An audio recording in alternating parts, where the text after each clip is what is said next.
අපි ගංගානිතේ කර්මාන්තශාලාවේ ව්‍යාප්ති අංශයෙන් අපි ආවා පරගස්තර ප්‍රදේශයේ අපේ හිතවත් ගොවි මහතෙකුගේ ඉඩමක් නිරීක්ෂණය කරන්න.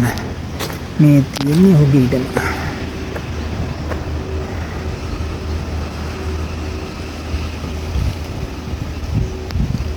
බැලුමට අඩුපාඩු රසක් පවතින බව පේනවා. විශේෂයෙන්ම සෙවන ශාකවල ඉතා හිඟ බවක් පෙන්වු කරනවා. ඒ වගේම ගස් යාකරීමට ඉඩක් නොදී ඇති බව අපිට පේන්න පුළුවන්. විශේෂයෙන්ම මෙන්න මේ කහ පත්තර මැද්දේ තියෙන්නේ. එහි අවට තියෙන ගස් ඉතා නිසරු බවින්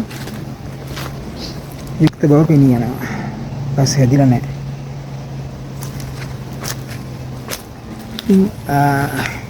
අපි තේ වර්තා කරගෙන යාමේදී මේ ගැන විශේෂ අවධානයක් යොමු කළ යුතු බව කියන්න ඕන. අනික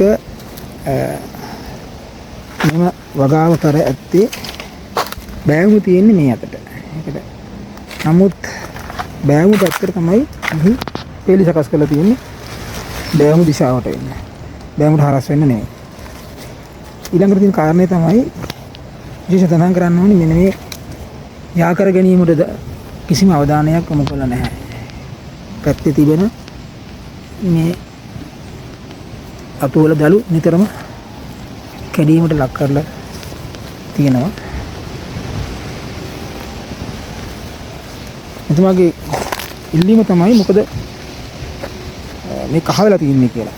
අපි එතුමාගෙන් අහුවා අවසන් වරට පොර දැම්මේ කවද්ද කියලා. දැන් මාස දෙක කරපහන උඩදී පොර දාලා තියෙන්නේ. මම වගාවට දැනට අවුරුදු දෙකක් පමණ වෙනවා. මාස දෙකකදී ඉහතදී පොර දමලා තියෙන්නේ. මෙතන තියෙනවා කිව්වා පැල 1600ක් පමණ. නමුත් පොර දාලා තියෙන්නේ කිලෝ 25. ඉතින් පොර උණුතාවයක් මතුවෙන්න හොඳටම අවකාශ තියෙනවා මේ කාලය ඇතුළත. අනික ඉදිරියේදී පැවිදි තත්ත්වයක් හොඳටම බලාපොරොත්තු වෙන්න පුළුවන්. මාස දෙකකින් එහෙම ගමන් නොවැම්බර් මුල වගේ වෙන්න ඕනේ. දැන් ජනවාරි 8 අද. එතකොට මාස 3කට සෑහෙන්න පොර දැමිය යුතුයි කියලා සාමාන්‍ය නිර්දේශ කරන්නේ. මාස 3කට වදාන්න ඕනේ. සෑහෙන්න පොර දැමිය යුතුයි. මේක දාලා තියෙන කිලෝ 25යි. හරිදසයිසි. ඒක නිසා පොර උණුතා අතුරිමේ ශකියාවක් අනිවාර්යයෙන්ම තියෙනවා. දළු කැඩීමේදී ප්‍රශ්නයක් තියෙනවා. තාමත් දුර්වල මේ වගේ බැලුවොත් එහෙම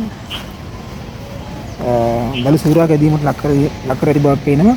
කාගෙන හිතන්නේ නැතුව ගහේ පෝෂණය මට්ටම සහ ගහේ සාරවත් බව ගැන හිතන්නේ නැතුව කඩා ඇති බවක් පේන්න තියෙනවා.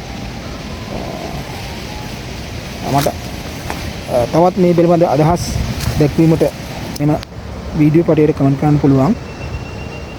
එතකොට ඔබටත් මෙවැනි තත්ත්වයකට පත් නොකර තමන්ගේ තේ ඉඩම ආරක්ෂා කරගන්නේ කොහොමද කියලා හැමෝගම අදහස් මේ යොමු කිරීමෙන් අප කාටත්